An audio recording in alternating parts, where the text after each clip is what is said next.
देखिए एग्जाम्पल क्या है।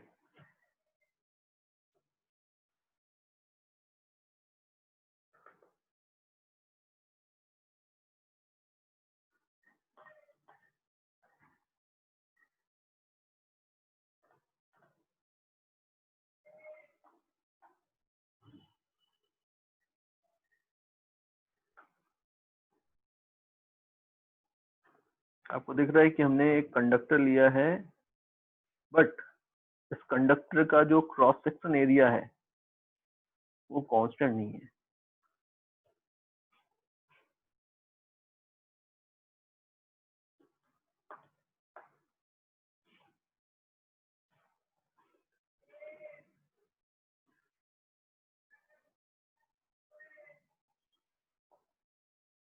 वेरिएबल क्रॉस सेक्शन एरिया ले लिया है। इस पॉइंट पे जो रेडियस है वो ए है, एंड इस पोजीशन पे जो रेडियस है वो बी है। ठीक है,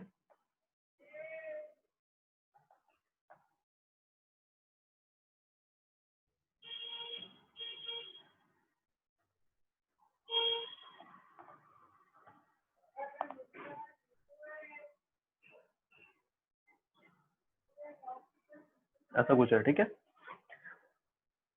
अभी हमसे बोला जा रहा है कि बेसिकली हमें अगर इस कंडक्टर की इस लेंथ के अक्रॉस, लेंथ भी गिवन है हमें, कंडक्टर की लेंथ हमें गिवन है L, length is L.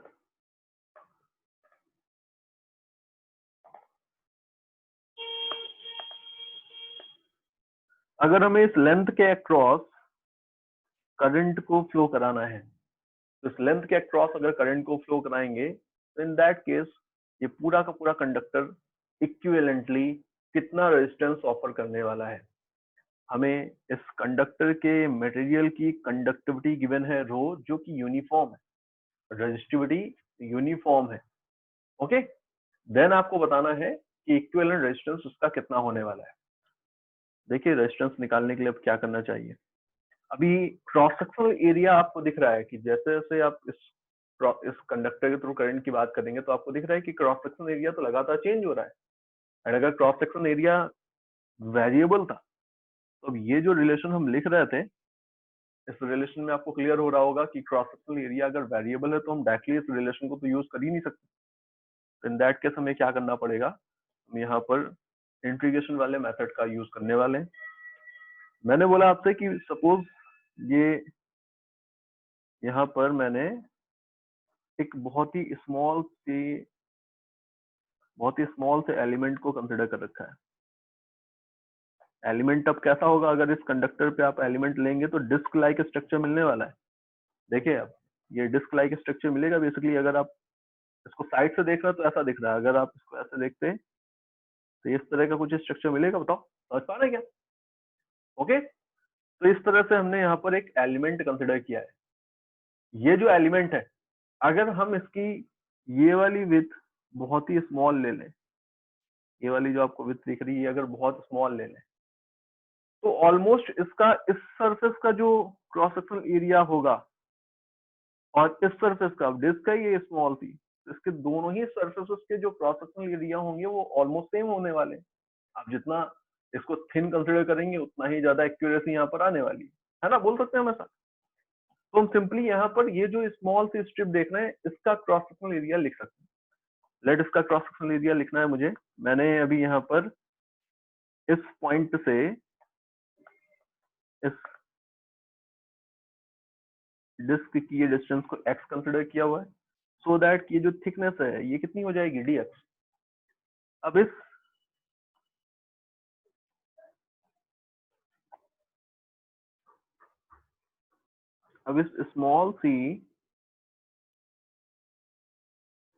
Small से एलिमेंट से अगर करंट को फ्लो करना होता, अगर आप इसके थ्रू करंट को फ्लो कराएंगे तो ये कितना रेजिस्टेंस ऑफर करने वाला था ये एलिमेंट। तो स्मॉल रेजिस्टेंस जो ऑफर होता उसको आप dr लिख सकते हैं।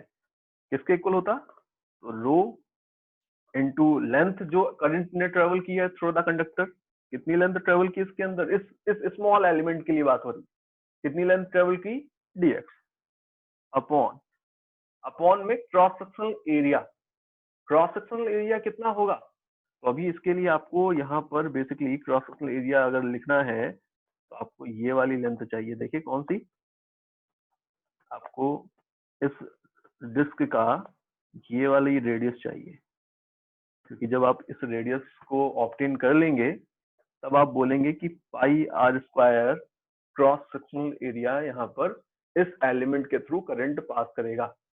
ठीक है क्या, बताइए समझ पा रहे हैं ये बात। तो कुछ ऐसा हो रहा है, मुझे आर भी यहाँ पर निकालना पड़ेगा, आपको दिख रहा है आर निकालना पड़ेगा, तभी हम इसको आगे सॉल्व कर सकते हैं। आर निकालने के लिए क्या कर सकते हैं, तो अभी आर निकालने के लिए आप यहाँ पर सिंपली स्ट्रेट लाइन वाला रिलेशन यूज कर सकते हैं, क्योंकि आपको दिख रहा है रेडियस तो लीनियरली चेंज हो रही है एक्स के साथ। लेट अगर मैं इसको ऐसे मान लूं कि ये वाई है, एक्सिस है, ये एक्स एक्सिस है, ये ओरिजिन है, तो सिंपली इस लाइन के लिए अगर आप स्ट्रेट लाइन के इक्वेशन लिख देंगे तो उस स्ट्रेट लाइन इक्वेशन की हेल्प से आप यहाँ पर आर की वैल्यू लिख सकते हैं। बताइए, लिख सकते हैं ना। तो मैं स्ट्रेट लाइन की इक्वेशन यहाँ पर लिख रहा हूँ, देखिए इसकी इक्वेशन क्या होने वाली है। तो y इक्वल होगा mx प्लस सी, तो y is equal to m का मतलब हो गया b minus A by L into X plus C कितना है यहाँ पर a। ये रिलेशन यहाँ पर y का मुझे मिल रहा है ना, y का ये जनरल रिलेशन था। अभी यहाँ पर इस पॉइंट के लिए जहां पर हमने x की वैल्यू x ली है, वहां पर y की वैल्यू कितनी है, r के इक्वल है। मैं यहाँ पर y की वैल्यू को r लिख रहा हूँ, तो r इक्वल होगा b minus A upon L plus ए, ऐसा कुछ हो रहा है। ठीक है क्या, ये रिलेशन आपको यहाँ पर मिल गया है। तो स्मॉल रेजिस्टेंस जो ऑफर होने वाला है,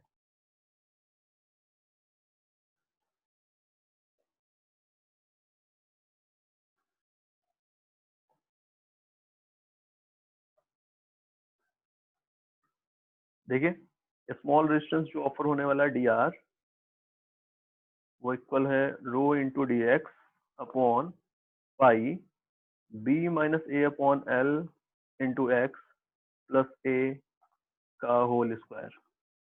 बताइए ठीक है, मैंने सिंपली यहाँ पर वैल्यू रखी है स्मॉल आर की। अब आपको ये टर्म दिख रहा है कि पूरा का पूरा एक्स का फंक्शन बन रहा है यहाँ पर राइट साइड में। आप इसको अगर सिंप्लीफाई करना चाहते हैं तो आपको क्या करना पड़ेगा, इंटीग्रेट कर सकते हैं इसको, अगर आप पूरे के पूरे कंडक्टर के थ्रू ऑफर होने वाला रेजिस्टेंस निकालना चाहते हैं तो।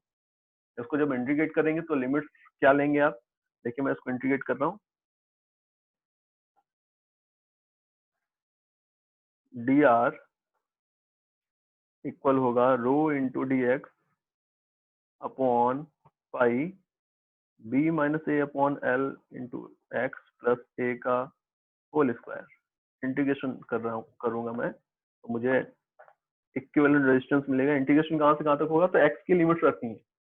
एक्स की लिमिट्स क्या होने वाली है, तो आप बोलोगे एक्स की मिनिमम वैल्यू कितनी, एक्स की मिनिमम वैल्यू कितनी, 0, मैक्सिमम वैल्यू कितनी, एस। ये हो जाएगा रिलेशन। इसको सिंप्लीफाई करना है, इसको सिंप्लीफाई करने के लिए अब आप यहाँ पर जानते हैं कि हम क्या करते हैं इस तरह के केसेस में। आप लेट इस फंक्शन को मैं टी एज्यूम कर लेता हूँ, लेट, मैंने इसको टी एज्यूम कर लिया, B minus A upon L into X plus A, इसको मैंने टी एज्यूम कर लिया है। तो ये जो रिलेशन, इसको डिफ्रेंशिएट कर देते हैं एक्स के रिस्पेक्ट में, तो ये क्या बन जाएगा, D T by D X. A तो कांस्टेंट था, ये रिलेशन दिख रहा है, इसमें dx का मतलब है l upon B minus A into D T. ये वैल्यूज रिप्लेस कर देते हैं, आर इक्विवेलेंट मुझे कैलकुलेट करना है। रो अपॉन पाई कांस्टेंट था, अपॉन यहाँ पे पाई कॉमन कर लिया, नीचे टी है, नीचे जो फंक्शन था वो टी है, तो ये टी स्क्वायर है। ठीक है, देन ऊपर यहाँ पर dx था, dx का मतलब l upon B minus A into D T. इस रिलेशन में रो l upon B minus A into पाई, ये सब कॉमन है। इन ब्रैकेट क्या लिखा था, 1/t² का इंटीग्रेशन, है ना। लिमिट्स अभी मैं नहीं रख रहा हूँ, मैंने लिमिट्स अभी यहाँ पे नहीं चेंज की हैं। अभी इसको जब आप इंटीग्रेट करेंगे ये क्या बनेगा, माइनस का 1/t बनेगा, क्या माइनस का 1/t। Okay, rho L upon B minus A into pi, negative sign भी कॉमन कर लिया है। अब आप t की जगह वापस से मैं इसको रिप्लेस कर देता हूँ, तो this is 1 upon B minus A upon L into X plus A. ये रिलेशन बना होगा फाइनली।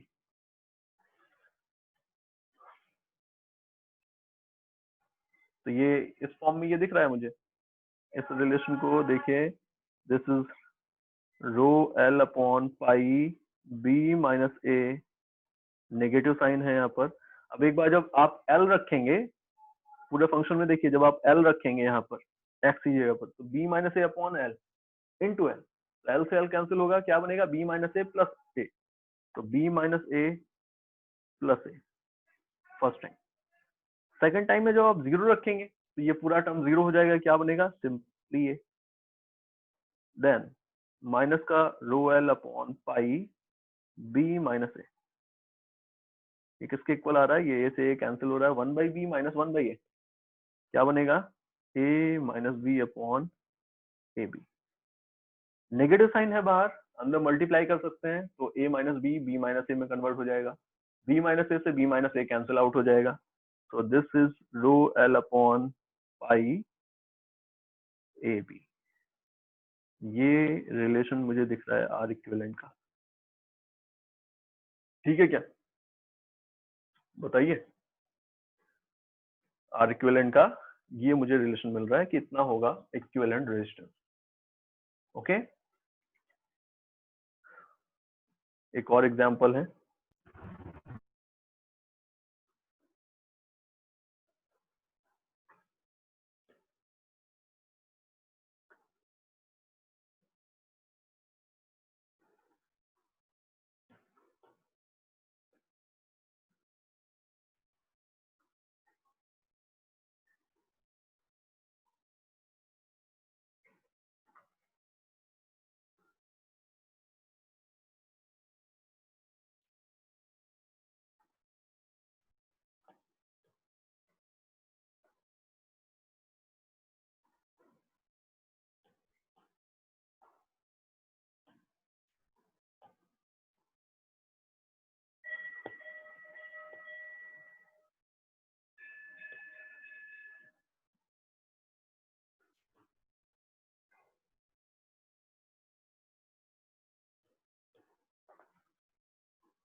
देखिए क्या दिख रहा है आपको, कि हमने एक सिलिंड्रिकल कंडक्टर लिया हुआ है, सॉलिड है, ठीक है, इसकी एक्सिस को मैंने दिखा रखा है साथ में।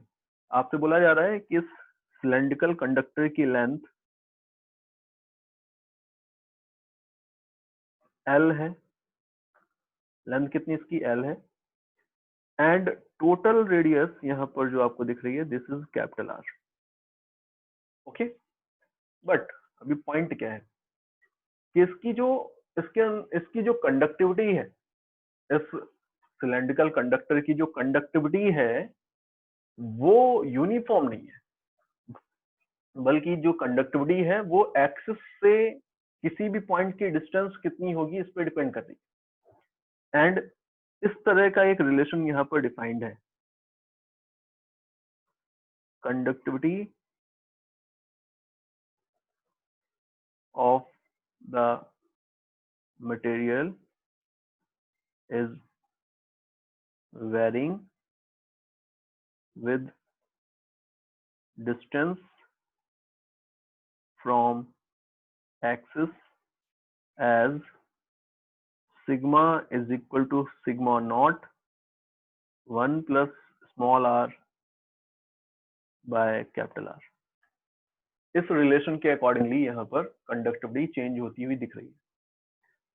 अब अगर कंडक्टिविटी ऐसे वैरी कर रही है तो इन दैट केस इक्विवेलेंट रेजिस्टेंस कितना ऑफर होने वाला है ये हमको बताना है। फाइंड R equivalent offered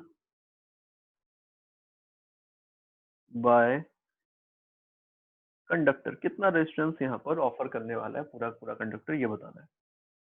क्या कर सकते हैं इसके लिए, समझिएगा भाई, कंडक्टिविटी जो है वो लेंथ के अलोंग चेंज नहीं हो रही है। आपको जो रिलेशन दिख रहा है उसमें आपको ये क्लियरली दिख रहा है कि कंडक्टिविटी स्मॉल आर का फंक्शन है ना, ये स्मॉल आर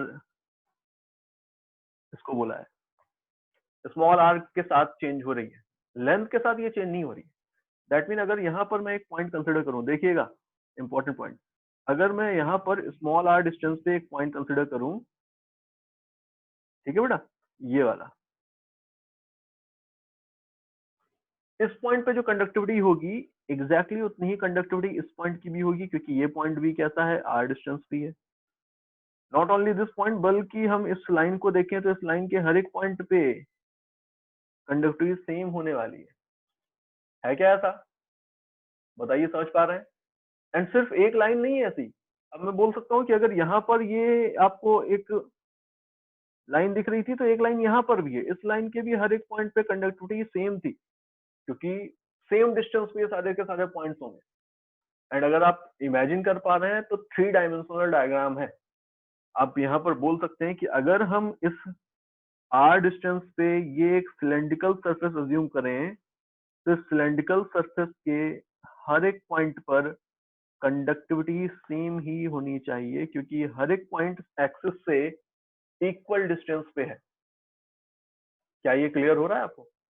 हर एक पॉइंट एक्सिस से इक्वल डिस्टेंस पे है ना, तो कंडक्टिविटी भी आपको सेम ही मिलनी चाहिए।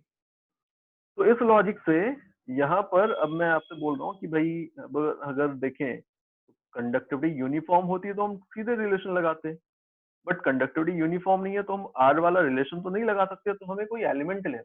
बट एलिमेंट हमें कैसा लेना चाहिए उसका मुझे आइडिया यहाँ पर दिखने लगा कि मुझे एलिमेंट इस तरह का लेना चाहिए था।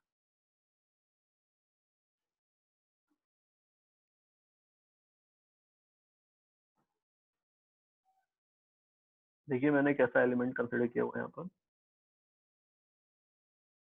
मैंने एक बहुत ही थिन वॉल का एक आपको सिलेंड्रिकल सरफेस दिखाई हुई है, देख पा रहे हैं? Yes sir. इस सिलेंड्रिकल सरफेस का, इस सिलेंड्रिकल ये जो मैंने आपको शेल दिखाई हुई है इसको देखिए,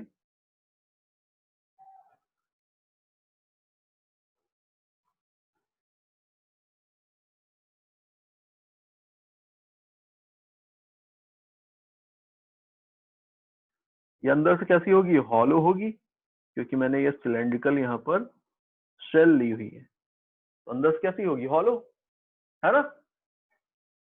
आप अगर इस शेल को देख पा रहे हैं तो आप बोल सकते हैं कि बेसिकली यहाँ से जब करंट एंटर कर रहा है पूरे पूरे क्रॉस सेक्शन के थ्रू, तो इस पार्ट से भी तो करंट गया होगा इस शेल की वॉल से। आपको अगर टॉप व्यू दिखाऊं मैं, टॉप व्यू इस शेल का, तो कुछ ऐसा दिख रहा है।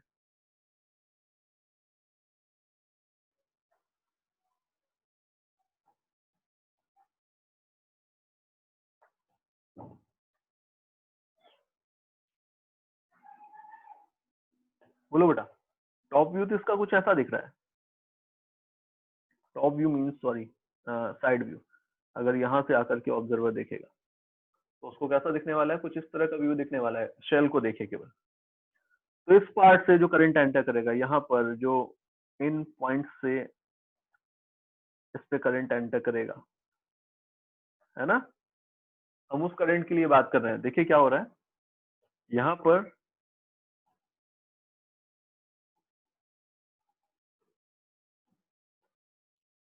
इस डायग्राम के अकॉर्डिंग जब आप बोल रहे हो कि भाई यहाँ से करंट एंटर कर रहा है, ओके, तो अभी ये जो एक सिलेंड्रिकल शेल मैंने ली हुई है, इस सिलेंड्रिकल शेल के थ्रू करंट फ्लो होगा अगर, तो ये सिलेंड्रिकल शेल भी एक रेजिस्टेंस ऑफर करने वाली है ना, बोलो, ये जो सिलेंड्रिकल यस सर। शेल है ये भी एक करंट ऑफर करने वाली है कितना Yes, sir. करंट, सॉरी ये भी एक रेजिस्टेंस ऑफर करने वाली, कितना रेजिस्टेंस ऑफर करेगी, तो मैं बोल देता हूँ स्मॉल आर, स्मॉल मतलब डी आर रेजिस्टेंस उसने ऑफर किया। यार तो resistance offered by this thin cylindrical shell कितना रेजिस्टेंस ऑफर कर रही है, देखो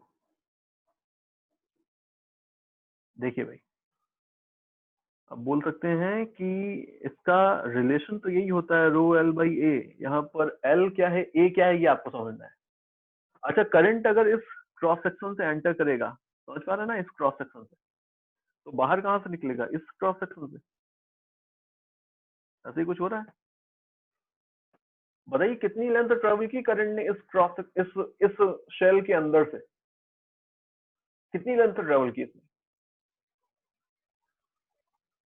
आंसर आंसर दो बेटा, कितनी लेंथ ट्रेवल की करंट ने इसके अंदर से, एल लेंथ। तो बेसिकली इस रिलेशन के अंदर स्मॉल एल की वैल्यू कैपिटल एल के इक्वल है।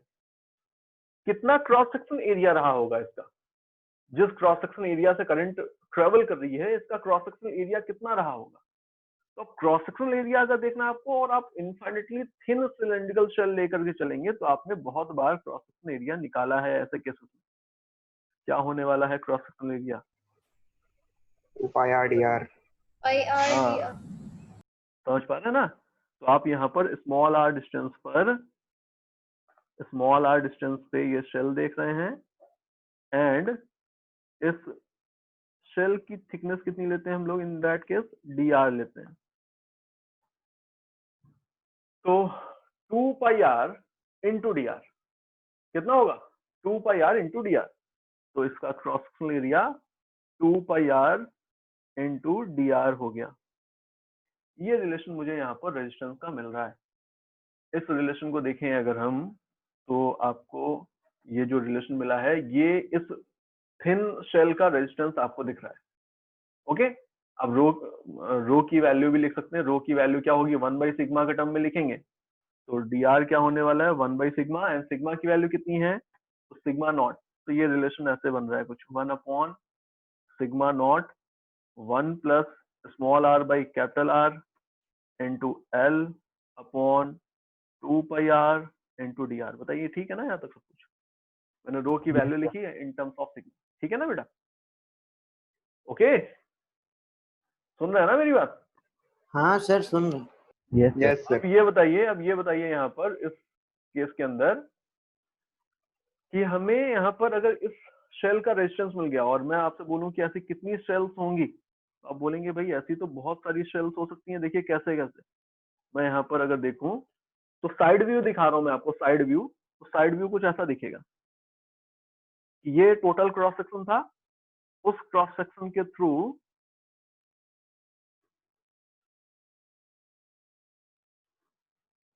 ये सेंटर था, उस क्रॉस सेक्शन के थ्रू देखिए एक ये शेल थी, एक ये शेल थी, एक ये शेल थी। ऐसी बेसिकली इनफाइनाइट शेल्स होंगी जो आप कंसीडर कर सकते हैं सिलेंड्रिकल। बताइए समझ पा रहे हैं ना, यस ऐसी sir. Infinite number of shells होंगी जो कॉन्सेंट्रिक मतलब कोएक्सियल शेल्स होंगी, जो रखी मानी जा सकती है कि रखी है यहाँ पर, है ना। किसी एक शेल का रेजिस्टेंस इतना है। अच्छा, सारी की सारी शेल्स का अगर आपको इंडिविजुअल रेजिस्टेंस पता होता, तो आप क्या बोलते कि ये शेल्स कैसे कनेक्टेड हैं, ये सीरीज में कनेक्टेड है या पैरेलली कनेक्टेड। सीरीज में। ध्यान से देख के बताओ बेटा, ध्यान से देखो कैसे कनेक्टेड। तो आपको यहाँ पर क्लियर होगा कि यहाँ पर पैरेलल कॉम्बिनेशन। भाई एक शेल ये थी जो आपको मैंने अभी दिखाई हुई है, दूसरी शेल कहाँ पर है, देखिए दूसरी शेल कहाँ पर है, तो आपको ये वाली शेल दिख रही है, दूसरी शेल ये रखी है। हर एक का अगर आप देखोगे तो दोनों ही एंड जो हैं, दोनों ही एंड किसी भी शेल के वो सेम पोटेंशियल डिफरेंस में मेंटेन है। आपने जो पोटेंशियल डिफरेंस अप्लाई किया होगा करंट को इसके अक्रॉस फ्लो कराने के लिए, वो तो इन दोनों एंड के अक्रॉस किया होगा। तो सेम पोटेंशियल डिफरेंस के बीच में यहाँ पर सारी की सारी शेल्स कनेक्टेड थी, एंड उन सबके इंडिविजुअल रेजिस्टेंस को हमने लेट कैलकुलेट किया, और हमें यहाँ पर कॉम्बिनेशन बताना है कि कौन सा कॉम्बिनेशन बन रहा है, तो पैरेलल कॉम्बिनेशन बन रहा है यहाँ पर। समझ पा रहे हैं क्या? ये तो मैंने आपको साइड व्यू दिखाया ना, एक्चुअल में तो ये वाला डायग्राम है, एक्चुअल में तो ये यहाँ पर देखिए ना, इस वाले ओरिजिनल वाले डायग्राम क्या दिख रहा है, पैरेलल कॉम्बिनेशन। अब अगर ये पैरेलल कॉम्बिनेशन बना रहे हैं सारे के सारे शेल्स, तो इक्विवेलेंट रेजिस्टेंस कैसे निकलेगा? तो आपको अगर 1/R इक्विवेलेंट निकालना होता तो आप क्या करते, इन सारे के सारे शेल्स के रेजिस्टेंस को अलग अलग कैलकुलेट करते, उन सब के रेसिप्रोकल्स को लिखते, उन सब के रेसिप्रोकल्स को ऐड कर देते, तो आपको reciprocal of the equivalent resistance मिलता। ऐसे ही होता ना? तो मैं बोल रहा हूँ कि बेसिकली पहले वाले एलिमेंट का रेजिस्टेंस, दूसरे वाले एलिमेंट का रेजिस्टेंस, तीसरे वाले एलिमेंट का रेजिस्टेंस, और ऐसे लार्ज नंबर ऑफ एलिमेंट्स हैं, इन सब का रेजिस्टेंस निकालते हैं, उन सबको क्या करते हैं, सम कर देते हैं, ऐड करते हैं। ये रिलेशन जो होता है वो आर इक्विवेलेंट रहता है। सेम चीज यहाँ पर आपको करनी है, बट आपको अलग अलग ये निकालने की जरूरत नहीं है। आपको पता है कि इसी सेम पॉइंट को जब हम एलिमेंट के लिए बात कर रहे हैं और ओवरऑल निकालना हमें होता है, तो हम क्या कर देते हैं, इसको इंटीग्रेट। तो 1/R इक्विवेलेंट कैसे मिलता है आपको? एज 1/dr का इंटीग्रेशन। तो इस रिलेशन को मुझे अब सॉल्व करना है। 1/R इक्विवेलेंट इक्वल होने वाला है, रिलेशन देखिए, dr की वैल्यू को मैं लिख रहा हूँ अपॉन में, तो ये sigma naught 1 plus small r by dr बनेगा, इंटू 2πr इंटू dr बनेगा, अपॉन में l आ जाएगा। इस रिलेशन को मुझे इंटीग्रेट करना है। लिमिट्स स्मॉल r की 0 से लेकर के कैपिटल R तक जाएंगी, आपको क्लियर हो रहा होगा। आप यहाँ पर देखें तो सिग्मा नॉट अपॉन एल मैंने कांस्टेंट था, 2 पाई कांस्टेंट था, ये सब कांस्टेंट इसको बाहर ले लिया है, अंदर यहाँ पर लिखा होगा r plus R square by capital R, and इस टर्म का इंटीग्रेशन हो रहा है लिमिट्स 0 से capital R। Sigma naught 2 pi upon L R square by 2 plus R cube by 3r, 0 से capital R। Sigma naught 2 pi by L capital R square by 2 plus R cube by 3, sorry R square by 3। तो ये कितना आ रहा है,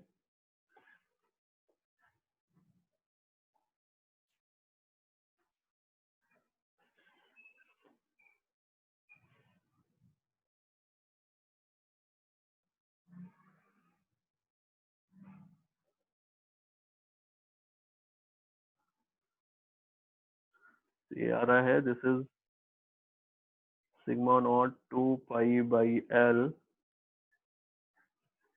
5r square upon 6, sigma not पाई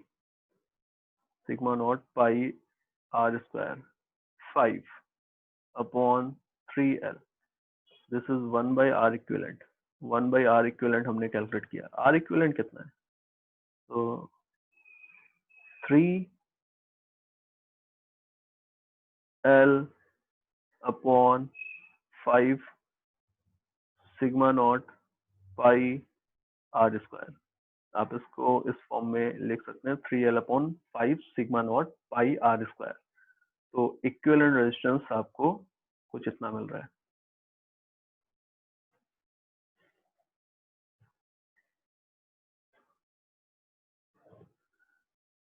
देखिए हमने series combination क्या है, पैरेलल कॉम्बिनेशन क्या है, ये पढ़ लिया, बट आपको जनरली जो क्वेश्चंस मिलेंगे इक्विवेलेंट रेजिस्टेंस फाइंड आउट करने के, उसमें आपको कुछ मिक्स्ड ग्रुपिंग दिख सकती है। मिक्स्ड ग्रुपिंग मींस आपको वहां पर जो सिस्टम मिल रहा होगा उसके अंदर ऐसा हो सकता है कि कुछ रेजिस्टेंस ऐसे हों जो सीरीज में कनेक्टेड हैं, कुछ रेजिस्टेंस ऐसे हों जो पैरेलली कनेक्टेड मिल रहे हों, या फिर कुछ ऐसे भी हो सकते हैं जो ना ही सीरीज में कनेक्टेड है ना ही parallelly connected. In that case आपको इक्विवेलेंट रेजिस्टेंस फाइंड आउट करने को अगर आएगा तो हमें यहाँ पर क्या स्टेप्स लेने चाहिए, ये हम समझने जा रहे हैं आगे। तो मिक्स्ड ग्रुपिंग के केस में बहुत सारे मेथड्स हैं जो हम यूज करते हैं अलग अलग टाइप के क्वेश्चंस के अंदर। बहुत वैरायटी होती है क्वेश्चंस की, तो उन तरह के क्वेश्चंस के लिए हम कुछ मेथड्स यूज करते हैं। तो वो जो मेथड्स है वो बेसिकली ट्रिक्स, फंडामेंटल जो चीजें हैं वो तो हमको पता ही, उन फंडामेंटल बेसिक्स को यूज करते हुए हम कुछ ट्रिक्स बनाते हैं, उन ट्रिक्स को यूज करते हैं इक्विवेलेंट रेजिस्टेंस फाइंड आउट करने के लिए। तो मैं आपको वन बाय वन वैरायटी दिखाता जा रहा हूँ और कुछ एग्जांपल्स के साथ मैं उस ट्रिक्स को यूज करके भी आपको दिखाता जा रहा हूँ कि कैसे यूज करेंगे। जैसे कि सबसे कॉमन आएगा यहाँ पर मेथड 1, मेथड ऑफ सक्सेसिव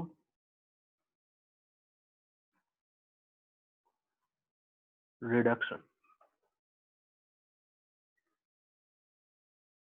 ये क्या है? तो मैं आपको एक डायग्राम दिखा रहा हूँ। लेट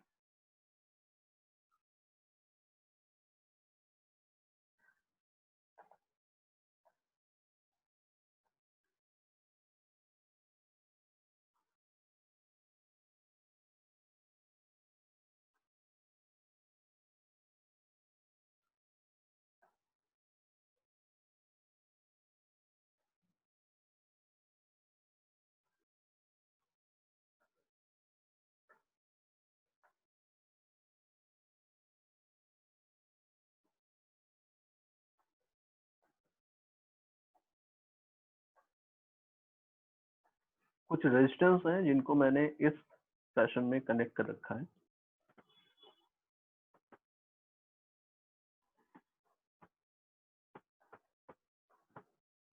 देखिए इस तरह से मैंने कुछ रेजिस्टेंस को कनेक्ट करके एक सर्किट यहाँ पर बना रखा है। आपसे बोला जा रहा है कि ए एंड बी पॉइंट्स के अक्रॉस इक्विवेलेंट रेजिस्टेंस कितना होगा, ये कैलकुलेट करना है। तो ए एंड बी के अक्रॉस इक्विवेलेंट रेजिस्टेंस मतलब आपको जिन दो पॉइंट्स के बीच में इक्विवेलेंट रेजिस्टेंस बोला जा रहा है, बेसिकली आपको उन दोनों पॉइंट्स के बीच में अगर एक बैटरी दे दी जाए लगा करके, तो आपको पता है इन दैट केस करंट इस टर्मिनल से एंटर करेगा और इस टर्मिनल से लौट कर आएगा, ऐसा कुछ होगा। तो जब करंट ऐसे गया है और सर्किट के थ्रू होकर के लौटा है, तो ओवरऑल इस सर्किट ने कितना रेजिस्टेंस ऑफर किया है ये मुझे बताना है। समझ पा रहे हैं? तो जब भी आपसे बोला गया कि ए एंड बी के अक्रॉस इक्विवेलेंट रेजिस्टेंस बताइए, तो आप वहां पर ए एंड बी के बीच में एक बैटरी कनेक्टेड मान सकते हैं। इक्विवेलेंट रेजिस्टेंस आपको बताना है। आप यहाँ पर देखेंगे तो आपको सीरीज और पैरेलल दोनों ही तरह की चीजें यहाँ पर मिक्स होती हुई दिख रही हैं।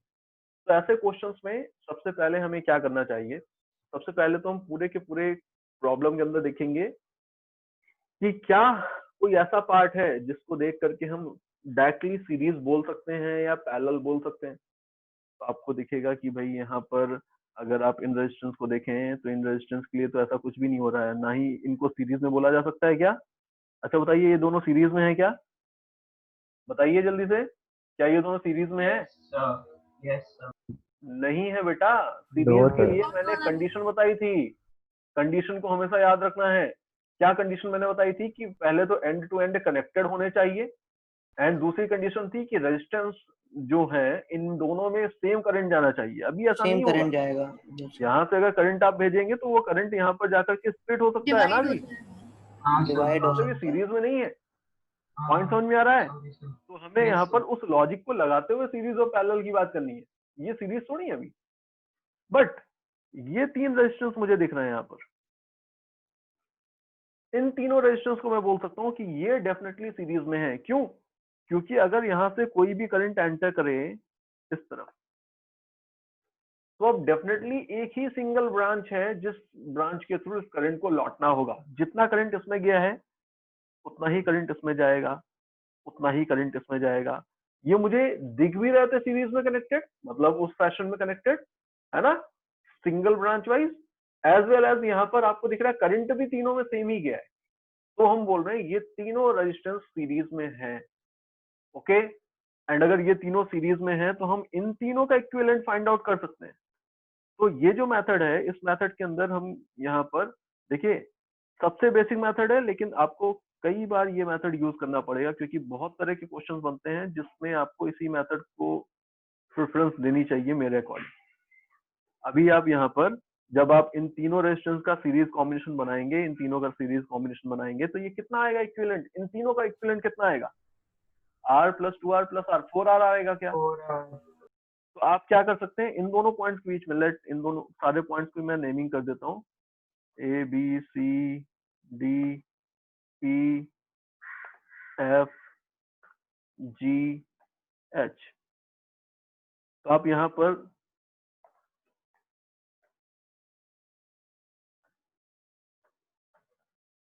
पर जो डायग्राम देख रहे हैं, इसमें जब आपने इन तीनों रेजिस्टेंस की ग्रुपिंग कर दी और सीरीज कॉम्बिनेशन बना दिया, तो अब इक्विवेलेंट रेजिस्टेंस इन तीनों का जो आया है, इन तीनों का जो इक्विवेलेंट रेजिस्टेंस आया है, वो तो आपको कितना मिला है? 4। एंड वो 4 ओम 4R का जो रेजिस्टेंस था, वो कहाँ पे कनेक्टेड था? E एंड F के बीच से आपने रिमूव किया ना कॉम्बिनेशन, तो E एंड F के बीच में आपको ये इक्विवेलेंट लगा देना है। तो आपने equivalent resistance 4R E and F के बीच में लगा दिया, ठीक है ना? अब ये जो डायग्राम आपको दिख रहा है, इस डायग्राम के अंदर आपको दिख रहा है कि यहाँ पर बाकी सब के लिए हम कुछ नहीं बोल सकते, बट ये दोनों जो रेजिस्टेंस है, ये दोनों कैसे कनेक्टेड है? कैसे पैरेलल। कनेक्टेड है? पैरेलल। क्यों? क्योंकि इन दोनों के दोनों ही एंड्स कॉमन है, दिख रहा है आपको? एज वेल एज आप अगर यहाँ पर इसके अक्रॉस पोटेंशियल डिफरेंस कुछ भी लेंगे, लेट V वोल्ट, तो उतना ही पोटेंशियल डिफरेंस इसके अक्रॉस भी होने वाला है। समझ पा रहे हैं ना? क्योंकि कॉमन एंड्स पे है। तो आप यहाँ पर बोल सकते हैं ये दोनों पैरेलल कॉम्बिनेशन बना रहे हैं, और अगर ये दोनों पैरेलल कॉम्बिनेशन बना रहे हैं, तो इन दोनों की जगह पर मैं इन दोनों को हटा करके क्या कर सकता हूँ, एक नया डायग्राम बना सकता हूँ। उस नए डायग्राम के अंदर आप इन E एंड F, इन दोनों पॉइंट्स के बीच में जो इक्विवेलेंट रेजिस्टेंस था, कितना आया होगा? 4R एंड 4R था, तो इक्विवेलेंट कितना आएगा? 1/4R plus 1/4R, that mean 2R। तो ये 2R था। आपको क्लियर हो रहा होगा कि अगेन सेम टाइप है, ये तीनों कैसे हैं? सीरीज में, क्योंकि रेजिस्टेंस आपको दिख रहा है ऐसे कनेक्टेड है सीरीज की तरह, और साथ ही साथ करंट भी सेम है। तो आप अगेन इसको रिपीट करके नया डायग्राम बना सकते हैं।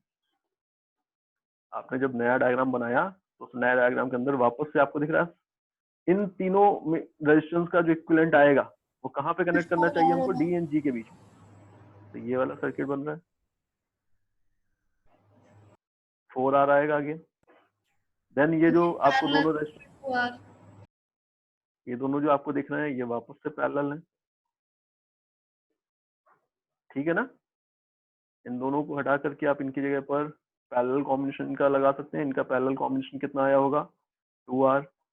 अगेन यहाँ पर ये तीनों हटेंगे, तीनों रिमूव होकर के आप अगेन यहाँ पर 4R लगा सकते हैं। वो 4R इस वाले 4R के साथ कैसा आएगा? पैरेलल। तो आप फाइनली इसके बाद का नेक्स्ट स्टेप, मैं 2 स्टेप्स एक साथ दिखा रहा हूँ, ओके?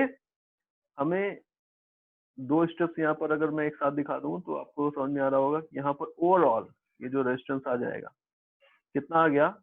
2R। देन आपको क्लियर हो रहा होगा कि A एंड B पॉइंट के बीच में इक्विवेलेंट रेजिस्टेंस कितना आएगा? 4R आएगा। तो आंसर कितना हो जाएगा आपका? 4R। समझ पा रहे हैं क्या? तो इस मेथड को हमने क्या नाम दिया हुआ? Method of successive reduction. आपने जब पहली बार ये डायग्राम देखा, तो उस डायग्राम के अंदर बाकी के रेजिस्टेंस कैसे कनेक्टेड है, ये हमें क्लियर नहीं होगा। हम 1 बाय 1 स्टेप्स यूज करते हुए इसको रिड्यूस करते जा रहे हैं, एंड जैसे जैसे आप डायग्राम को रिड्यूस करेंगे, वैसे वैसे आपको अगला स्टेप दिखने लगेगा कि अब क्या होना चाहिए। समझ पा रहे हैं? ओके। अब पॉइंट ये आता है कि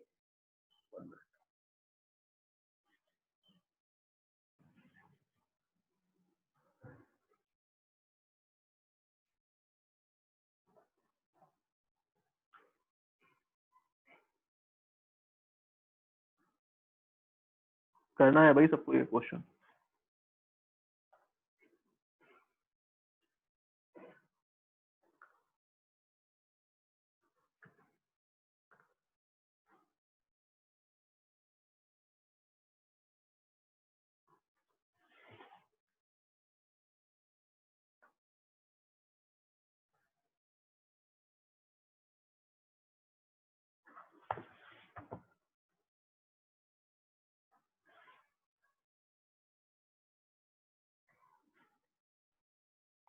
आपको सारे के सारे रेजिस्टेंस आर गिवन है, इक्वल है। आपको 2 पॉइंट्स गिवन है, point A and point B. Find equivalent resistance between A and B, R A B फाइंड करना है। देखिए भैया आपको यहाँ पर सबसे पहले तो ये दिख रहा होगा कि करंट यहाँ से एंटर करेगा और यहाँ से बाहर निकलेगा, है ना। देन इस सर्किट के अंदर आप जब यहाँ पर करंट देखेंगे, लेट इस ब्रांच में कोई करंट गया I1, तो वही करंट तो इस रेजिस्टेंस में भी जाएगा। तो आपको ये दोनों जो रेजिस्टेंस हैं ये कैसे दिखेंगे, ये दोनों रेजिस्टेंस कैसे दिख रहे हैं आपको सीरीज में, ये दोनों रेजिस्टेंस, है ना। तो इन दोनों रेजिस्टेंस को अगर आप सीरीज में मानेंगे तो आप इनको हटा करके इनकी जगह एक इक्विवेलेंट लगा सकते हैं। कितना आएगा सीरीज कॉम्बिनेशन इन दोनों का, 2R। सिमिलरली यहाँ पर अगर आप इस ब्रांच को देखें तो इसके अंदर जो करंट एंटर किया होगा वो यहाँ से ही लौटेगा और कोई रास्ता ही नहीं था। तो अनडाउटली यहाँ पर इन दोनों रेजिस्टेंस को भी आप बोल सकते हैं कि ये सीरीज में कनेक्टेड थे, सो दैट कि आप इनको रिमूव करके इनकी जगह भी एक इक्विवेलेंट लगा सकते हैं, ठीक है। देन जब आप इक्विवेलेंट यहाँ पर लगाएंगे इन दोनों का, तो आपको सर्किट ऐसे दिखने लगेगा कुछ, आपको सर्किट कुछ ऐसा दिख रहा होगा कि आप यहाँ पर इन दोनों को रिमूव कर सकते हैं, इनकी जगह पे क्या लगाएंगे, 2R। कहाँ पर लगाएंगे, तो जिन दोनों पॉइंट्स के बीच से आपने कॉम्बिनेशन हटाया है उन्हीं दोनों के बीच में मैं लगा रहा हूँ। देखिए ये एज वेल एज ये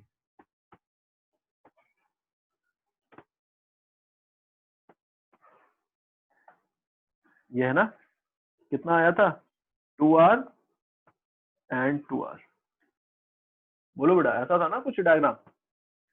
इस डायग्राम के अंदर अब बताइए हम किसको रिड्यूस कर सकते हैं फर्दर, बताइए। तो आप बोल सकते हैं कि भाई ये वाला जो रेजिस्टेंस है और ये वाला जो रेजिस्टेंस है ये सेम पॉइंट के बीच में कनेक्टेड है, तो ये कैसे हो गए, ये यहाँ पर आपको पैरेलल कॉम्बिनेशन बनाते हुए दिख रहे हैं। पैरेलल कॉम्बिनेशन अगर इन दोनों का बनेगा तो इन दोनों के इक्विवेलेंट कितना आएगा, तो इन दोनों के इक्विवेलेंट मतलब देखो दो रेजिस्टेंस के लिए आप सीधे ये यूज किया करिए। दो रेजिस्टेंस जब होते हैं तो आप सीधे इसको R1 R2 upon R1 plus R2 करके सॉल्व करेंगे, जल्दी होगा। तो आप यहाँ पर लिखेंगे तो इक्विवेलेंट कितना आएगा, 2R into R upon 2R plus R मतलब 3R, कितना आ रहा है 2/3R। तो आप इनको रिमूव करके इनकी जगह पर 2/3R का रेजिस्टेंस यहाँ पर लगा सकते हैं, ओके। अब जब आपने इनको रिमूव किया तो इन दोनों को रिमूव करके इनकी जगह पे आप 2/3R, इन दोनों को रिमूव करके आप इनकी जगह पे 2/3R लगा सकते हैं। तो आपको डायग्राम कुछ ऐसा दिखने लगा, ठीक है ना। अब क्या हो रहा है, ये 2/3R और ये 2/3R, ये दोनों जो आपको दिख रहे हैं इसमें जो करंट जाएगा वही करंट इसमें लौट के आएगा। तो ये दोनों कैसे दिख रहे हैं, सीरीज में। अगर ये दोनों सीरीज में है तो आप इनकी जगह पर इनका पैरेलल कॉम्बिनेशन लगा सकते हैं, सॉरी इनका सीरीज कॉम्बिनेशन लगा सकते हैं। इनका सीरीज कॉम्बिनेशन लगाएंगे अगर तो आपको इनकी जगह पर कितना लगाना चाहिए, 4/3R, बताओ बेटा। तो दिस विल बी 4/3R, ये बन जाएगा, ठीक है।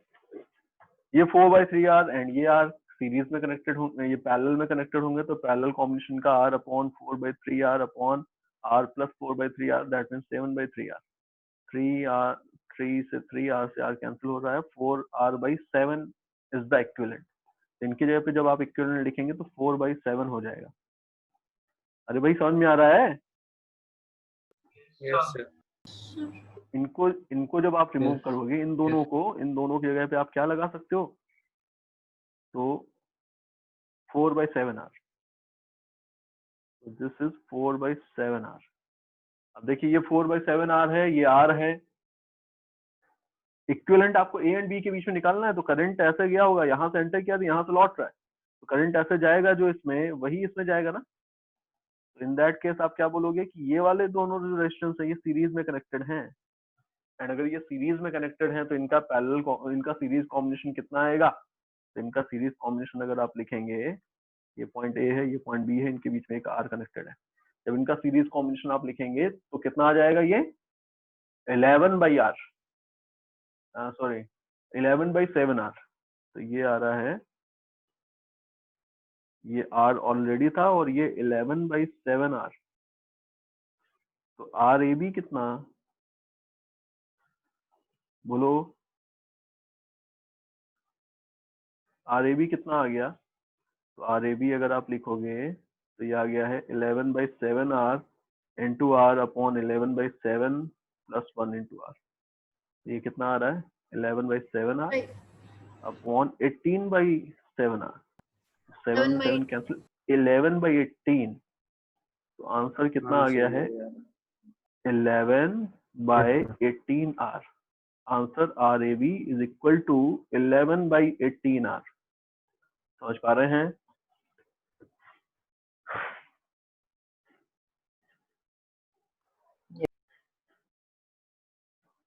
देखिए अब नेक्स्ट मेथड,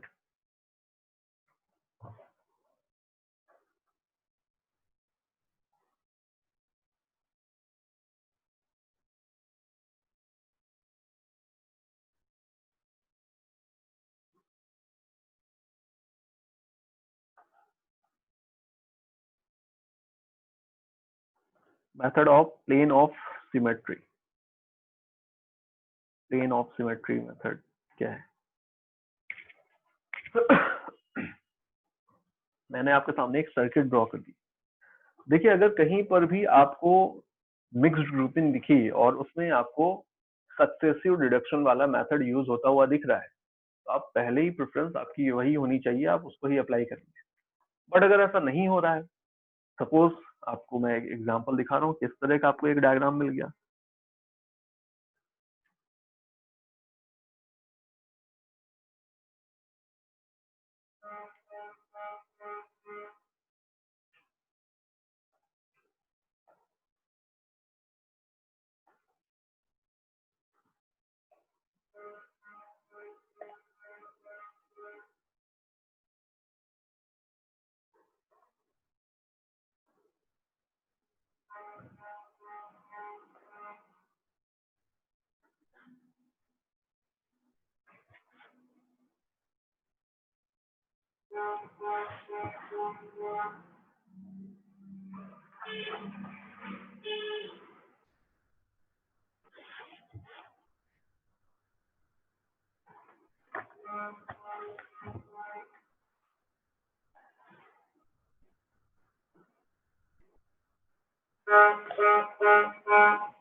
देखिए देख पा रहे हैं? Yes sir. Yes, sir. R R सारे के सारे रेजिस्टेंस इक्वल हैं एंड इतने रेजिस्टेंस को लेकर के मैंने आपके सामने एक सर्किट ड्रॉ किया हुआ है। ठीक है, अब बताइए सर्किट के अंदर इन दोनों पॉइंट्स ए एंड बी के बीच में इक्विवेलेंट रेजिस्टेंस कैसे फाइंड आउट करें? Find RAB। तो अब देखिए यहाँ पर आपको पॉइंट दिख रहा होगा कि अभी इसके अंदर आपको ना ही सीरीज दिख रहा है, ना ही पैरेलल दिख रहा है, ना ही मिक्स्ड में आपको सक्सेसिव रिडक्शन वाला मेथड यूज होता हुआ दिख रहा है। तो अब क्या करेंगे? अब यहाँ पर हमें कोई स्पेशल ट्रिक चाहिए, जो ट्रिक हमको पता होगी, उस ट्रिक की हेल्प से हम इसको क्या कर सकते हैं? सॉल्व कर सकते हैं। तो अभी वो जो ट्रिक है वो है method of plane of symmetry. ये क्या है प्लेन ऑफ सिमेट्री? देखिए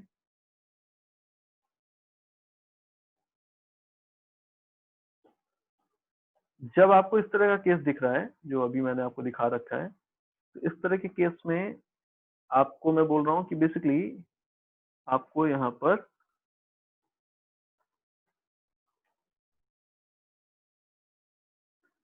ये एक,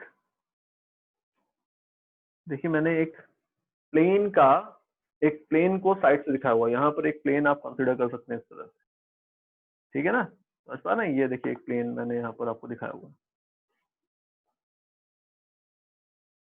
है ना। तो इस प्लेन को साइड से देख रहा हूँ मैं, तो ऐसा दिखेगा कुछ। ये मैंने आपको एक प्लेन दिखाया। अब देखिए इस प्लेन से लेफ्ट साइड और राइट साइड में एकदम मिरर इमेज बन रही है, बन रही है ना। तो अगर आपको कोई ऐसा प्लेन दिख रहा है जो पूरे के पूरे सर्किट को दो इक्वल पार्ट में इस तरह से ब्रेक कर रहा है, दैट मीन मिरर इमेज आपको दोनों तरफ दिख, तो इन दैट केस आप बोलेंगे कि ये जो प्लेन है इसको हम बोलते हैं प्लेन ऑफ सिमेट्री। क्या है ये? प्लेन ऑफ सिमेट्री है। प्लेन ऑफ सिमेट्री से हमें क्या बेनिफिट मिला, तो मैं 2 पॉइंट्स लिख रहा हूँ। देखिए 2 पॉइंट्स मैं लिख रहा हूँ। पहला पॉइंट है all the points lying on plane of symmetry are at exactly same potential। Plane of symmetry पे जितने भी पॉइंट्स आएंगे वो सारे के सारे एग्जैक्टली सेम पोटेंशियल पे होने वाले हैं। And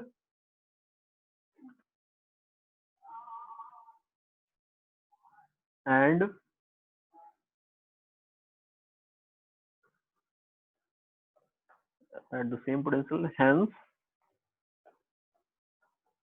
there will be no current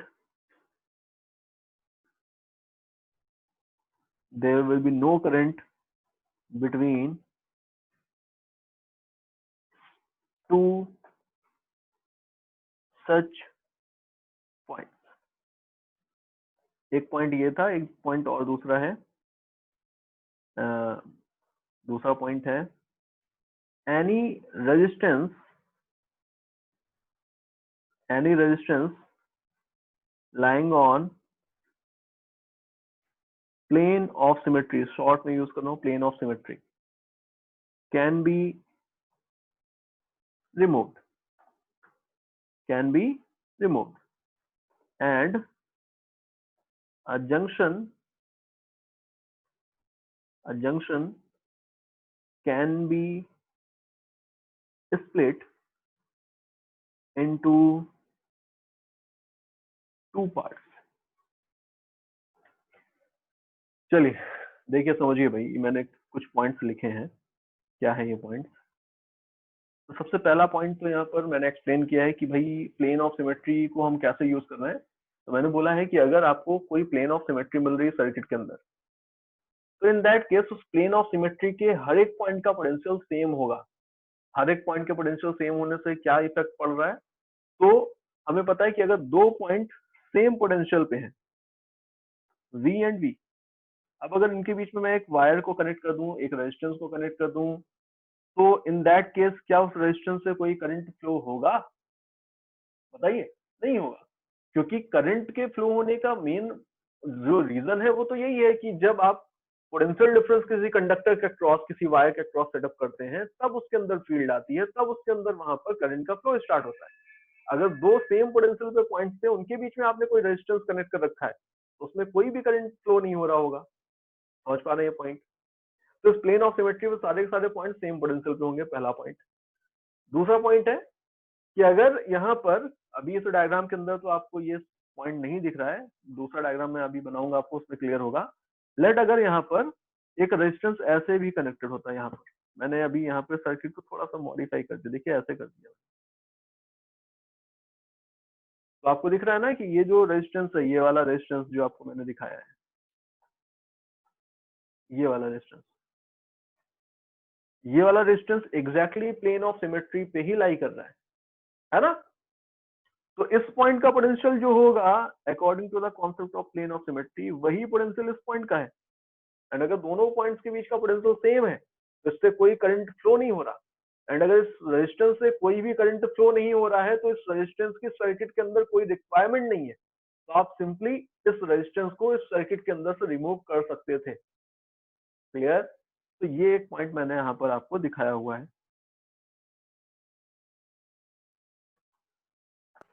sir एक बार फिर से बता दीजिए ये पॉइंट।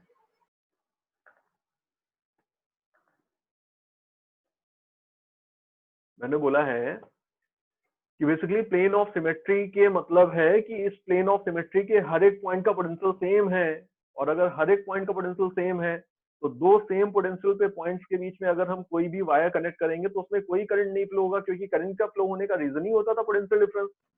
तो अगर यहाँ पर ये रेजिस्टेंस देखें, तो इस रेजिस्टेंस के दोनों एंड सेम पोटेंशियल पर है, तो करंट का फ्लो होना ही नहीं है इसमें। एंड अगर इसमें करंट का कोई फ्लो नहीं हो रहा है, दैट मीन ये सर्किट में कोई इफेक्ट नहीं है इसका, तो हम बोल सकते हैं कि इस रेजिस्टेंस के सर्किट के अंदर कोई रिक्वायरमेंट है ही नहीं। अगर इसके अंदर सर्किट, इसकी रिक्वायरमेंट नहीं है सर्किट के अंदर, तो हम सिंपली इसको रिमूव कर सकते हैं इस सर्किट से। तो अभी जब आप इन दोनों रेजिस्टेंस को देख रहे हैं, मैंने दो रेजिस्टेंस दिखा दिए, इन दोनों रेजिस्टेंस को देख रहे हैं, तो इन दोनों रेजिस्टेंस के से कोई भी करंट फ्लो नहीं हो रहा है। एंड अगर कोई करंट फ्लो नहीं हो रहा है तो हम यहाँ पर इस वाले पॉइंट को सबसे पहले यूज कर रहे हैं कि any resistance lying on plane of symmetry can be remove. तो इन दोनों को मैंने रिमूव कर दिया, यहाँ इसको यहाँ से रिमूव कर दिया एंड इसको यहाँ से रिमूव कर दिया। क्लियर? तो मैं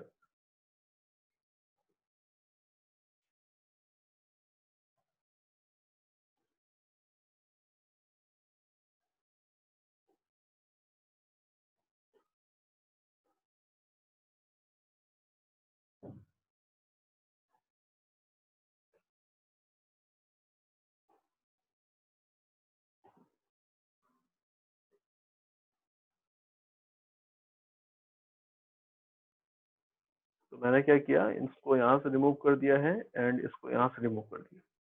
तो फर्स्ट पॉइंट मैंने यूज किया है। अभी सेकंड पॉइंट क्या है कि अ junction can be split into two part. कौन सा जंक्शन? इसको अ junction lying on plane of symmetry, a junction lying on plane of symmetry can be split into two parts। इसको हम दो पार्ट में स्प्लिट कर सकते हैं। आपको यहाँ पर जंक्शन का मतलब समझ में आ रहा होगा, जहां पर कुछ रेजिस्टेंस मिल रहे होते हैं, दैट मीन टू या मोर देन टू रेजिस्टेंस मिल रहे होते हैं, उसको हम जंक्शन बोलते हैं। तो यहाँ पर ये जंक्शन आपको एक दिख रहा है,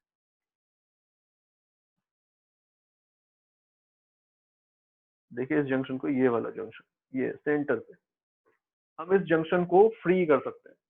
ओके, इसको फ्री कर सकते हैं इन टू, और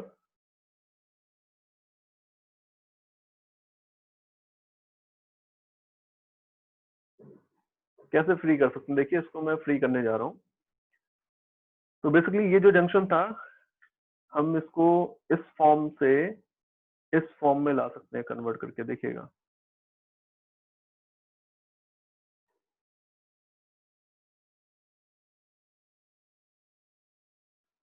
समझ पा रहे हैं क्या क्या हुआ है? ये जो जंक्शन था, इस जंक्शन को मैंने इस तरह से स्प्लिट किया हुआ है। ओके, तो आप इसको इस तरह से स्प्लिट कर सकते हैं। अगर आपने इसको ये दोनों पॉइंट्स यूज कर लिए, अब आपको जो डायग्राम दिख रहा है, ये आपको दिख रहा है कि ये सिंप्लीफाई हो गया। समझ पा रहे हैं क्या? ये डायग्राम अब सिंपली यहाँ पर आपको सिंप्लीफाइड दिख रहा है। आप यहाँ पर बोलेंगे कि भाई ये जो रेजिस्टेंस है आर एंड आर, जो आपको यहाँ पर दिख रहा है, अब देखिए यहाँ पर सबसे पहले तो ये दोनों आर आपस में सीरीज में कनेक्टेड है, इन दोनों का आप सीरीज में कनेक्ट कर सकते हैं, 2R का हो जाएगा। देन ये दोनों जो रेजिस्टेंस आपको दिख रहे हैं, ये दोनों भी कैसे कनेक्टेड है? सीरीज में। तो आप इन दोनों को रिमूव करके भी इनकी जगह पे 2R का लगा सकते हैं। देन यहाँ पे जो 2R आया और यहाँ पे जो 2R आया है, ये दोनों आपस में कैसे होंगे? पैरेलल। तो 2R एंड 2R कितना आ जाएगा? R। ओके, ऊपर वाले पार्ट में कितना आ गया? इक्विवेलेंटली इन दोनों पॉइंट्स के बीच में, इन दोनों पॉइंट्स के बीच में R आ गया। सेम प्रोसेस नीचे भी आपने किया, क्योंकि आइडेंटिकल ही था ऊपर नीचे वाले पार्ट। तो 2R एंड 2R दोनों का इक्विवेलेंट R। तो अब आपको यहाँ पर डायग्राम सिंप्लीफाइड होता हुआ दिख रहा है कि इन दोनों पॉइंट्स के बीच में इक्विवेलेंटली R आया है। तो R, R and R, 3R, R, R and R, 3R। तो इक्विवेलेंट रेजिस्टेंस कितना आ जाएगा पैरेलल कॉम्बिनेशन से? तो आप बोलोगे 3R/2। अभी जब मैंने यहाँ पर plane of symmetry method use कर लिया है, उसके बाद मुझे जो डायग्राम मिल रहा है, उस डायग्राम को मैं simply method of successive reduction से ही सॉल्व कर रहा हूँ आगे, क्योंकि अब ये उसके लिमिट के अंदर आ गया है। आप यहाँ पर मेथड ऑफ सक्सेसिव रिडक्शन यहाँ पे लगा सकते हैं, क्योंकि आपको सीरीज और पैरेलल कॉम्बिनेशन दिखने लगे। ओके, चलिए एक एग्जांपल लेते हैं।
फाइंड RAB, वैल्यूज भी दी हैं मुझे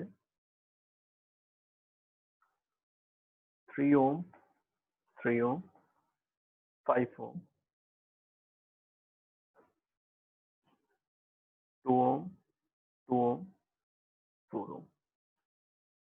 बताइए equivalent resistance between A and B point कितना होगा?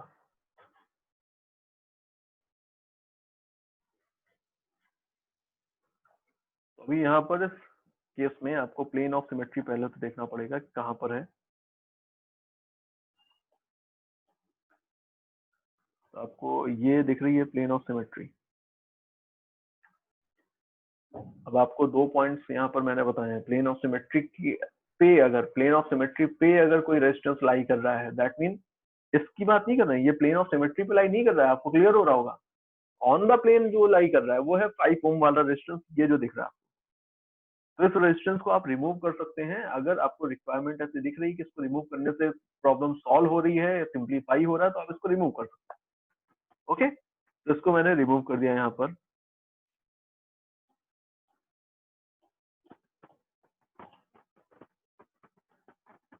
देखें यहाँ पर इसको मैंने रिमूव कर दिया। देन जैसे ही आपने इसको रिमूव किया, इसको रिमूव करने के बाद अब आपको दिख रहा है कि प्रॉब्लम यहीं से सॉल्व हो गई। सिर्फ इसको रिमूव करते ही आपको ये सिंप्लीफाइड होता हुआ दिख रहा है। देखिए सिंप्लीफाइड हो गया ये। अब आपको क्या करना है, आपको यहाँ पर ये एक ब्रांच दिख रही है जो सीरीज में कनेक्टेड है 6 ओम, ये एक ब्रांच दिख रही है सीरीज में कनेक्टेड है 4 ओम, एक ये ब्रांच दिख रही है सीरीज मतलब कनेक्टेड है जो मतलब 4 ओम। तो ये तीनों ही ब्रांचेस, इसका ये 6 ओम है, ये 4 ओम है, ये 4 ओम है, ये तीनों ही ब्रांचेस कैसे कनेक्टेड है? पैरेलली। तो आप इक्विवेलेंट रेजिस्टेंस कितना बोलेंगे कि भाई 1/R इक्विवेलेंट इक्वल होने वाला है 1/6 प्लस 1/4 प्लस 1/4। कितना आ रहा है ये? 12। 2 प्लस 3 प्लस 3। तो R इक्विवेलेंट कितना आ रहा है? 12/8। 12/8 का मतलब हुआ दिस इज 3/2 3/2 ओम। कितना आ रहा है? 3/2 ओम। ठीक है। नेक्स्ट देखिए अब,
देखिए आपको मैंने रेजिस्टेंस दिखाए हुए हैं, कुछ कनेक्टेड है इस तरह से R R R R R R and are.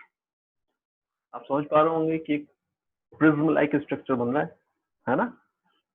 यहाँ पर ये ए एंड ये B. Find R A B. क्या बताना है हमें? ए बी के across equivalent resistance find out करना है। मैं कर रहा हूँ क्वेश्चन, ठीक है? हमें ए बी के across equivalent resistance find out करना है। ए बी के अक्रॉस इक्विवेलेंट रेजिस्टेंस अगर आपको फाइंड आउट करना है तो देखिए आप यहाँ पर क्वेश्चन को देखिए ध्यान से।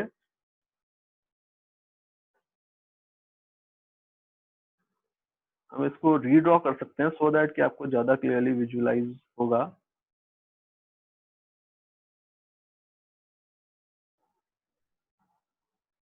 मैं रीड्रॉ कर रहा हूँ इसको।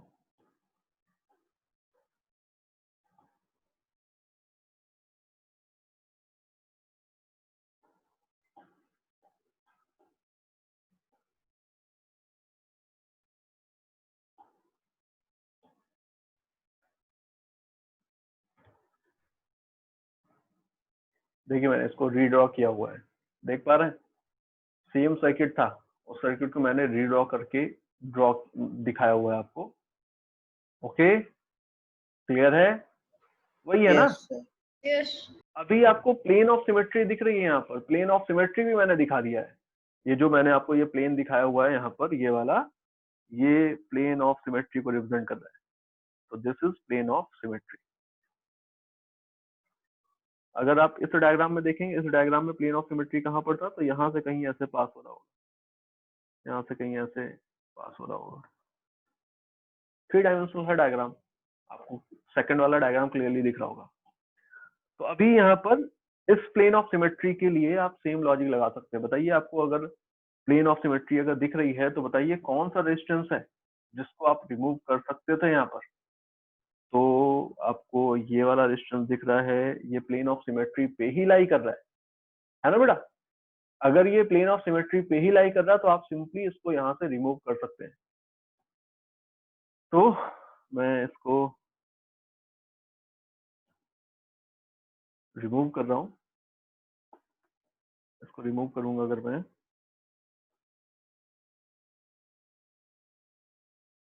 देखिए मैं इसको रिमूव कर रहा हूँ, मैंने इसको रिमूव कर दिया। इसको रिमूव करने के बाद मुझे सर्किट कुछ इस तरह से चेंज होता हुआ दिख गया। अब अगर सर्किट इस तरह से चेंज हो गया तो अब आपको क्लियर हो रहा होगा कि बेसिकली अगर करंट यहाँ से एंटर करे और यहाँ से बाहर निकले, इन दैट केस आपको दिख रहा होगा, भाई ये तो प्लेन ऑफ सिमेट्री थी, इसको मैं हटा देता हूँ। ऐसा है डायग्राम मेरे पास। इस डायग्राम में जो करंट इधर जाएगा वही करंट मुझे इधर आता हुआ दिख रहा है ना? तो अगर इस रेजिस्टेंस R को देखें और इस रेजिस्टेंस R को देखें, देखिए कौन किन की बात कर रहा हूं मैं, इन दोनों रेजिस्टेंस की। ये दोनों रेजिस्टेंस कैसे कनेक्टेड हैं? सीरीज में। सिमिलर मैनर में ये रेजिस्टेंस और ये रेजिस्टेंस कैसे कनेक्टेड हैं? सीरीज में। तो ये 2R एंड 2R इनका इक्विवेलेंट आ जाएगा, एंड इनका इक्विवेलेंट जो आएगा 2R एंड 2R, ये वाला 2R इस वाले R के साथ पैरेलली कनेक्टेड है। सिमिलरली ये वाला 2R इस R के साथ पैरेलली कनेक्टेड है। आ रहा है ना? तो अब इनको वापस से मैं method of successive reduction use करते हुए मैं ड्रॉ कर रहा हूं कि यहाँ पर आप जब इनको रिमूव करेंगे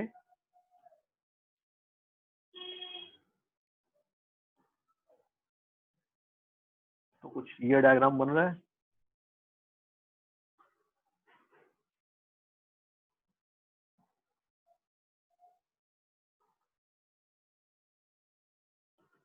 देखें 2R एंड R का इक्विवेलेंट 2/3R, तो ये 2/3R आया है, and this is also 2/3R, 2/3R and 2/3R, this is R, this is R।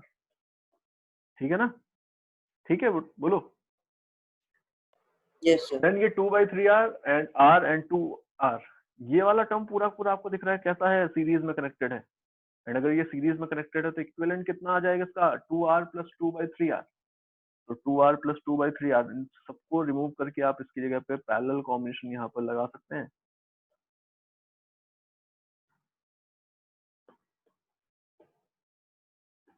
इन सबका सीरीज कॉम्बिनेशन आप यहाँ पर लगा सकते हैं। इन सबका सीरीज कॉम्बिनेशन आपने लगाया तो आपको क्या मिल रहा है यहाँ पर? 8R/3। 8R/3। ठीक है। देन ये दोनों कैसे हैं? पैरेलली कनेक्टेड है, इनका इक्विवेलेंट कितना होगा? RAB 8R/3 फाइनल आंसर बोला था क्या? नहीं sir. 8R/3 into 2R/3 upon कितना आ रहा है ये? तो नीचे 10R/3 बन रहा है। ये कैंसिल आ जाएगा, हो जाएगा 3R,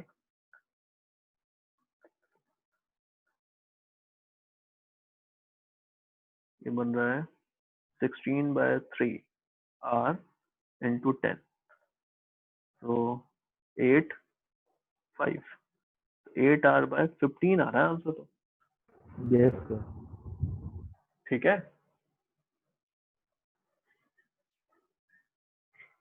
देखिए आपको एक क्यूब दिख रहा है, ठीक है। इस क्यूब को हमने एक वायर के फ्रेम से बना रखा है। आपको सारे के सारे रेजिस्टेंस इक्वल मिल रहे हैं। Each resistance is are,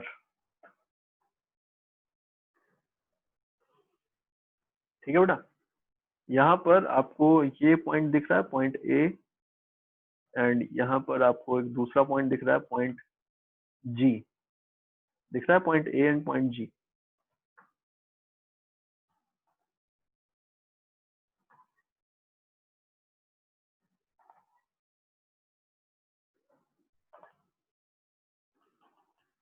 find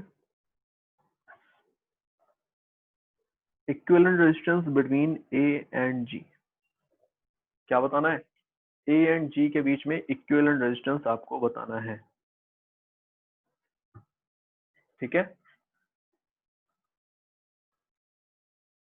अभी यहाँ पर जब आप प्लेन ऑफ सिमेट्री देखेंगे तो आप यहाँ पर एक इस तरह से देख सकते हैं।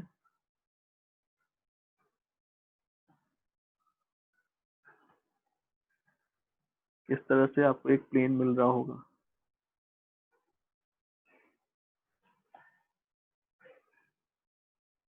बताइए, ठीक है क्या? ये आपको एक प्लेन ऑफ सिमेट्री मिल रहा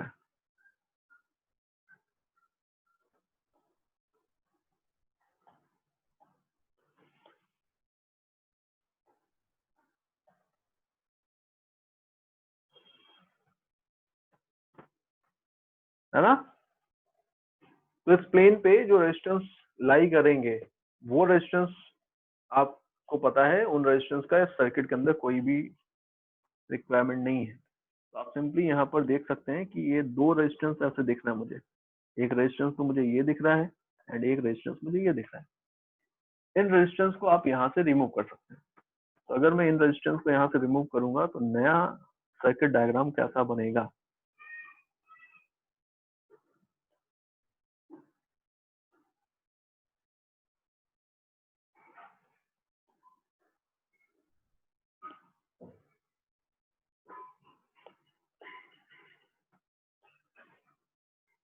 तो नया सर्किट डायग्राम आपको दिख रहा है कि अगर मैं इनको रिमूव कर दूं,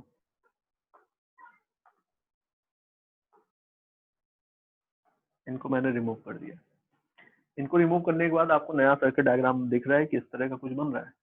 इस सर्किट डायग्राम के अंदर अब आपको इसको सिंप्लीफाई करना है। इसको सिंप्लीफाई करना काफी आसान दिख रहा है आपको। देखिए कैसे, भाई यहाँ पे जो करंट एंटर करेगा वही करंट इसमें जाएगा। तो ये दोनों जो रेजिस्टेंस है,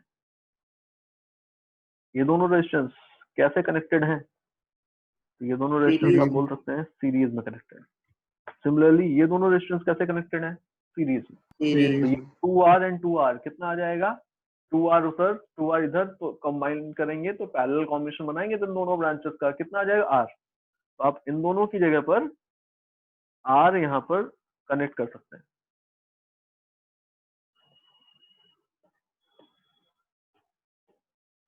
तो आप इनकी जगह पर इन सबको हटा करके इन दोनों पॉइंट्स के बीच में आप कितना कनेक्ट कर सकते हैं? रेजिस्टेंस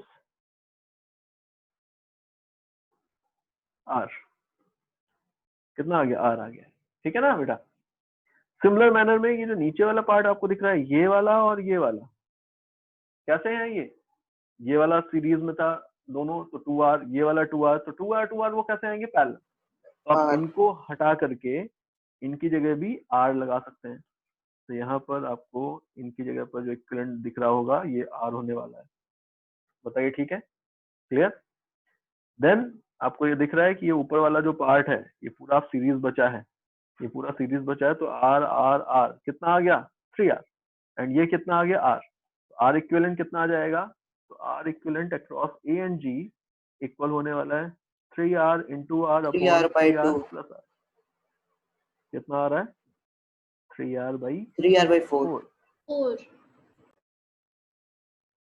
बोलो, ठीक है बेटा? Yes sir.